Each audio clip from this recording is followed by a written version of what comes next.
নমস্কার, আপনাদের সবাইকে স্বাগত জানাই এই চ্যানেলে। আজ আমি কৃত্তিবাসী রামায়ণের সপ্তম কাণ্ডের প্রথম কাণ্ড অর্থাৎ আদিকাণ্ডের অন্তর্গত প্রথম পাঠ্য বিষয় নারায়ণের 4 অংশে প্রকাশের পরবর্তী কয়েকটি শ্লোক পাঠ ও ব্যাখ্যা করার যথাসাধ্য চেষ্টা করব। নিজ গুণে ভুল ত্রুটি মার্জনা করবেন। প্রভু শ্রীরামের নাম নিয়ে শুরু করছি। দশরথ ঘরে জন্মিবেন 4 জন, শ্রীরাম ভরত আর শত্রুঘ্ন লক্ষণ।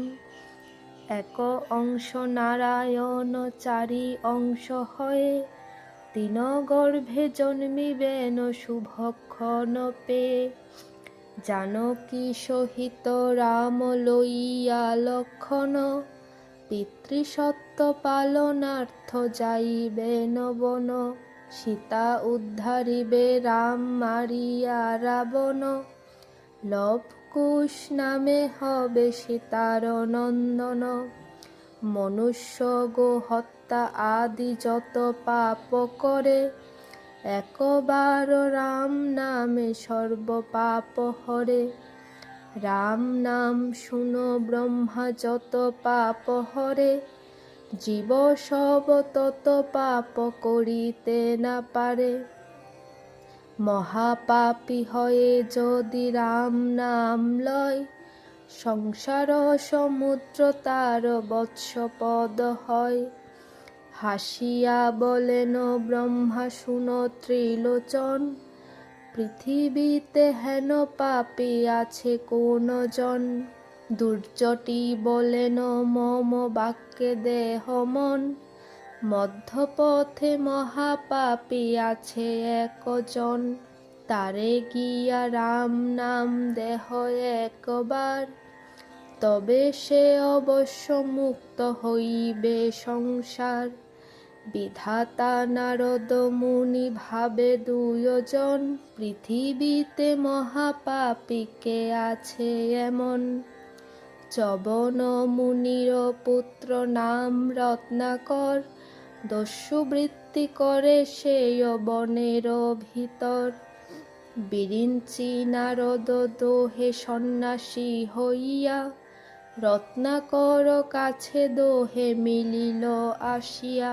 বিধাতার দয়া হইল রত্নাকর প্রতি, সেয় দিনে সেয় পথে কারো নাহি গতি। উচ্চ বৃক্ষে চড়িয়া সে চতুর্দিকে চায়, ব্রহ্মা নারদের পথে দেখিবারে পায়। ভাবে মনে রত্নাকর লুকাইয়া বনে, সন্ন্যাসী মারিয়া বস্ত্র লইব এক্ষণে। বিধাতা নারদ সেই পথেতে যাইতে, লোহার মুদগর তোলে ব্রহ্মারে বধিতে। পূর্ববর্তী শ্লোকে শিব অর্থাৎ ভোলানাথ নারদ ও ব্রহ্মার উদ্দেশ্যে বললেন যে রাবণ রূপী রাক্ষসকে বধের হেতু প্রভু শ্রীরাম এই ধরণীতলে জন্ম নেবেন। এবার শিবশম্ভু নারদ ও ব্রহ্মার উদ্দেশ্যে বলছেন, দশরথ নামে এক রাজার ঘরে জন্মিবেন এই 4 ভাই, অর্থাৎ কে শ্রীরাম, ভরত আর শত্রুঘ্ন লক্ষণ। এক অংশ নারায়ণ 4 অংশ হয়ে, 3 গর্ভে জন্মিবেন শুভক্ষণ পেয়ে। নারায়ণ 4 অংশ হয়ে 3 জনের গর্ভে জন্ম নেবেন শুভক্ষণে।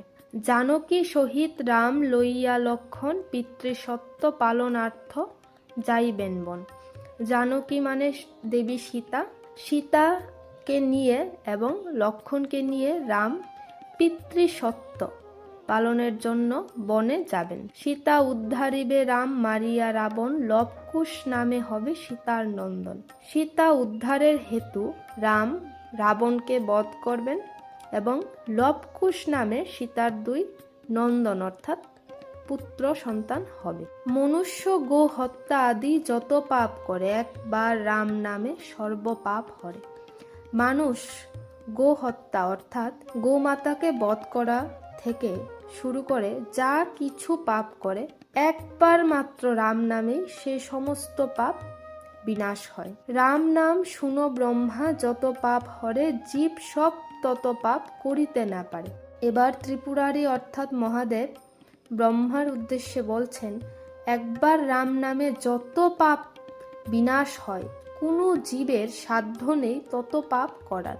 মহাপাপী হয়ে যদি রাম নাম লয়, সংসার সমুদ্র তার বৎসপদ হয়। অর্থাৎ মহাপাপী কোনো ব্যক্তিও যদি রাম নাম উচ্চারণ করে, তাহলে এই সংসার রূপী যে বিরাট সমুদ্র, তা তার কাছে বৎসপদ, বৎস মানে বাছুর বা গরুর ছোট বাচ্চার পায়ের খুরের সমান মনে হয়। হাসিয়া বলেন ব্রহ্মা, শুনো ত্রিলোচন, পৃথিবীতে হেন পাপী আছে কোনজন। এবার ব্রহ্মা শিবের উদ্দেশ্যে বলছেন যে পৃথিবীতে এমন কোন পাপী আছে। দুর্যটি বলেন, মম বাক্যে দেহ মন, মধ্যপথে মহাপাপী আছে একজন। এবার দুর্যটি মানে মহাদেব ব্রহ্মার উদ্দেশ্যে বলছে, তুমি আমার কথা শোনো।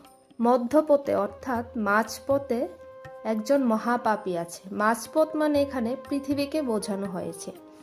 তারে গিয়া রাম নাম দেহ একবার, তবে সে অবশ্য মুক্ত হইবে সংসার। দেবাদিদেব বলছেন, তুমি তাকে গিয়ে একবার রাম নাম দাও, তবে সে অবশ্যই এই সংসার রূপী যে সমুদ্র তা থেকে পার হয়ে যাবে। বিধাতা নারদ মুনি ভাবে দুইজন, পৃথিবীতে মহাপাপী কে আছে এমন। এবার নারদ মুনি এবং বিধাতা মানে ব্রহ্মা দুজনেই ভাবতে বসলেন, পৃথিবীতে এমন মহাপাপী কে আছে। চবন মুনির পুত্র নাম রত্নাকর, দস্যুবৃত্তি করে সেই বনের ভিতর। এবার ব্রহ্মদেবের মনে পড়ল যে চবন মুনির এক পুত্র আছে যার নাম রত্নাকর। তিনি মুনিপুত্র হয়েও তার আচরণ হলো দস্যুবৃত্তি, অর্থাৎ ডাকাতি করা, দস্যুপনা করা। বিরিঞ্চি নারদ দোহে সন্ন্যাসী হইয়া, রত্নাকর কাছে দোহে মিলিল আসিয়া। ব্রহ্মদেব এবং নারদ দুজনেই সন্ন্যাসীর রূপ ধারণ করে রত্নাকরের কাছে এলো। বিধাতার দয়া হইল রত্নাকর প্রতি, সেই দিনে সেই পথে কারো নাহি গতি। অর্থাৎ সেদিন বিধাতার এমনই দয়া রত্নাকরের প্রতি যে ওই দিনকে রত্নাকর যেই পথে দস্যুবৃত্তি করার অপেক্ষায় বসেছিল, সেদিকে নারদ এবং ব্রহ্মারূপী দুই সন্ন্যাসী ব্যতীত আর কারোরই আগমন ঘটেনি। উচ্চ বৃক্ষে চড়িয়া সে চতুর্দিকে চায়, ব্রহ্মা নারদের পথে দেখিবারে পায়। উঁচু একটা গাছে রত্নাকর উঠে সব দিকে চোখ ঘুরিয়ে দেখছে যে কাউকে দেখা যায় কিনা দস্যুবৃত্তি করার জন্য। ভাবে মনে রত্নাকর, লুকাইয়া বনে, সন্ন্যাসী মারিয়া বস্ত্র লইব এক্ষণ। এবার রত্নাকর ব্রহ্মা এবং নারদরূপী মুনিদেরকে দেখে মনে মনে ভাবছেন, এ দুজনকে এবার মারব এবং তাদের বস্ত্র অর্থাৎ কাপড়গুলি নিয়ে পালিয়ে যাব। বিধাতা নারদ সেই পথেতে যাইতে, লোহার মুদগর তুলে ব্রহ্মারে বধিতে। এবার ব্রহ্মদেব এবং নারদ যেই সেই পথ দিয়ে চলতে লাগলো, লোহার মুদগর অর্থাৎ লোহা দিয়ে তৈরি একটি মুগুর তুলে তাদেরকে মারার জন্য। আজ এই পর্যন্তই। ধন্যবাদ সবাইকে। জয় সীতারাম।